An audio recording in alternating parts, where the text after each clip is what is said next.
আমার চ্যানেলে তোমাদের সকলকে স্বাগত। আজ আমরা মাধ্যমিক 2026 এবিটিএ টেস্ট পেপার থেকে ইতিহাসের 505 নম্বর পেজে যে সেটটি রয়েছে সেটাই আমরা আজকে সলভ করব।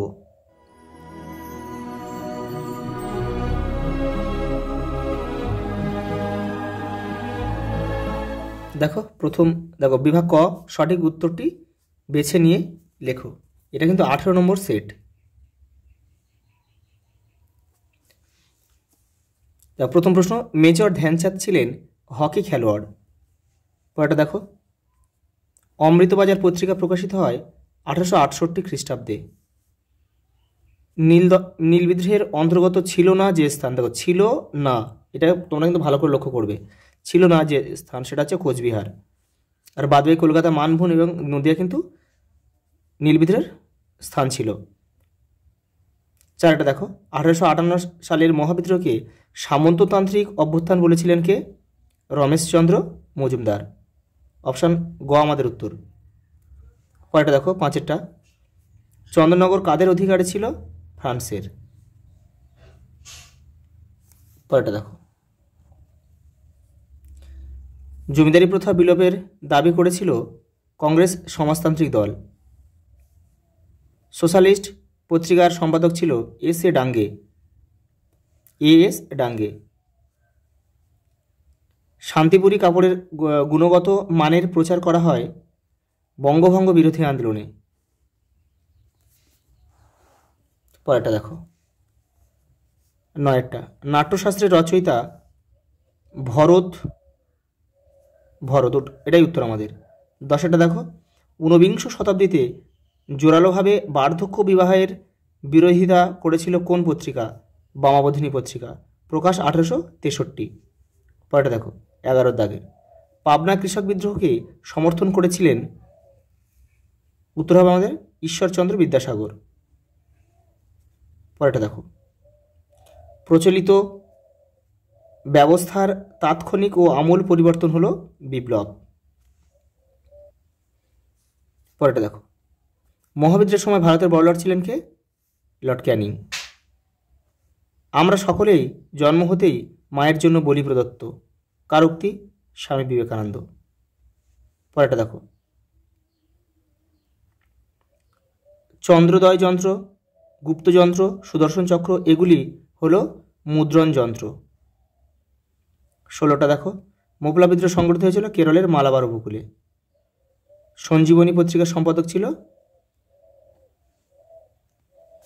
খ উত্তর আমাদের কৃষ্ণকুমার মিত্র।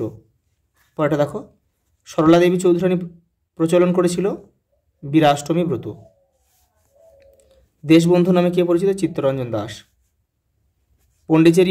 পণ্ডিচেরি উপনিবেশটি ছিল ফরাসিদের।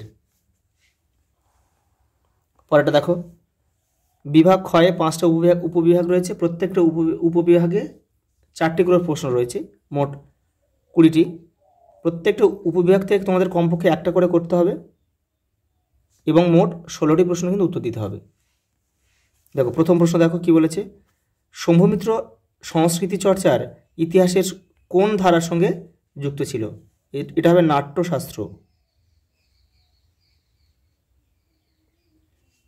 পরেরটা দেখো, উইলিয়াম হান্টার বাংলার কোন কৃষক আন্দোলনকে লাল প্রজাতন্ত্রী আন্দোলন বলেছিলেন? তেভাগা। মতুয়া সম্প্রদায়ের প্রতিষ্ঠাতাকে? হরিচাঁদ ঠাকুর।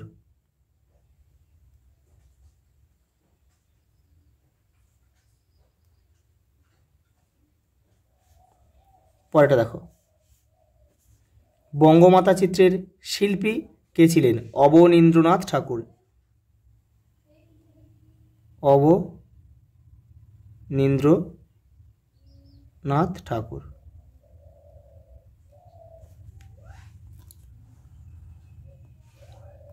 পরেরটা দেখো, ঠিক বল দিয়েছে। কালীপ্রসন্ন সিংহ রচিত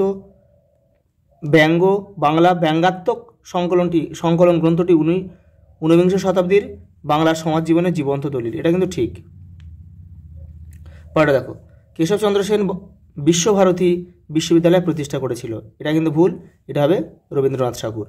তাম্রলিপ্ত জাতীয় সরকার প্রতিষ্ঠিত হয়েছিল ভারত ছাড়ো আন্দোলনের প্রভাবে। এটা কিন্তু সঠিক, 1942 খ্রিস্টাব্দে কিন্তু হয়েছিল, এটা ঠিক। পরেটা দেখো, অনুশীলন সমিতি ছিল একটি গুপ্ত সমিতি, এটাও ঠিক। একটা স্তম্ভ দিয়েছে, স্তম্ভটা তোমরা কিন্তু কেউ তীর চিহ্ন দিয়ে মেলাবে না। দেখো এই পারে দাগ নাম্বারটা এপারে লিখে দিলে হয়ে যাবে। দেখো স্ত্রী শিক্ষা বিধায়ক, এটা হবে গৌরমোহন বিদ্যালঙ্কর, 2.3.1। রমন এফেক্ট, এটা হবে 2. এটা হবে নোবেল পুরস্কার হবে 2.3.2। এমএন রায়, এটা হবে ভারতের কমিউনিস্ট পার্টি 2.3.3। আর দীপালি সংঘ হবে লীলা নাগ 2.3.4। দেখো ম্যাপ পয়েন্টিংটা আমি তোমাদের একসঙ্গে কয়েকটা ম্যাপে করিয়ে দেবো। দেখো বিবৃতি ব্যাখ্যা রয়েছে। দেখো উপবিভাগ 2.5-এ প্রথম বিবৃতি কী দিয়েছে দেখো, ভারতীয় আধুনিক নৃত্যকলার প্রথম আন্তর্জাতিক দূত উদয় শঙ্কর। ব্যাখ্যা 1, তিনি ভারতীয় ও পাশ্চাত্য নৃত্যের সমন্বয় ঘটিয়েছিলেন। ব্যাখ্যা 2, তিনি প্রথম ভারতীয় নৃত্যকলাকে সার্থকভাবে বিশ্বের দরবারে উপস্থাপন করেন। ব্যাখ্যা 3, তিনি ভারতীয় নৃত্যের গবেষণায় মনোনিবেশ করেছিলেন। ব্যাখ্যা 1টাই আমাদের সঠিক উত্তর হবে, তিনি ভারতীয় ও পাশ্চাত্য নৃত্যের সমন্বয় ঘটিয়েছিলেন। দেখো 2 নম্বর বিবৃতি, ডেভিড হিয়ার ছিলেন যুক্তিবাদ, স্বাধীন চিন্তা ও ধর্মনিরপেক্ষতার সমর্থক। দেখো ব্যাখ্যা 1-এ বলেছে হিন্দু কলেজের অধ্যাপক ডিরোজিয়াকে কলেজ থেকে বিতাড়ন প্রস্তাবের তিনি বিরোধিতা করেন। দেখো এটাই কিন্তু আমাদের সঠিক উত্তর হবে। দেখো পরে বিবৃতি দেখো, 20 শতকে ভারতে বামপন্থী আন্দোলন বৃদ্ধি পায়। ব্যাখ্যা 1, 20 শতকে ভারতে কলকারখানার সংখ্যা বৃদ্ধি পেয়েছিল। ব্যাখ্যা 2, 20 শতকে ইংরেজ সরকার দুর্বল হয়ে গিয়েছিল। ব্যাখ্যা 3, 20 শতকে বামপন্থীরা শক্তিশালী হয়ে ওঠে। ব্যাখ্যা 3টাই আমাদের সঠিক উত্তর হবে, 20 শতকে বামপন্থীরা শক্তিশালী হয়ে ওঠে। দেখো বিবৃতি 4, 1858 খ্রিস্টাব্দে ইংল্যান্ডের মহারানী একটি ঘোষণাপত্র জারি করেন। ব্যাখ্যা 1, ভারতে আইনের শাসন প্রবর্তনের জন্য। ব্যাখ্যা 2, ভারতকে স্বায়ত্তশাসন দানের উদ্দেশ্যে।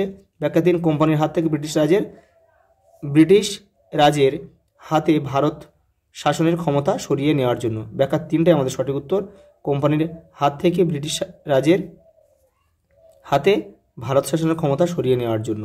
আজ এই পর্যন্ত, দেখা হবে পরের ভিডিওতে।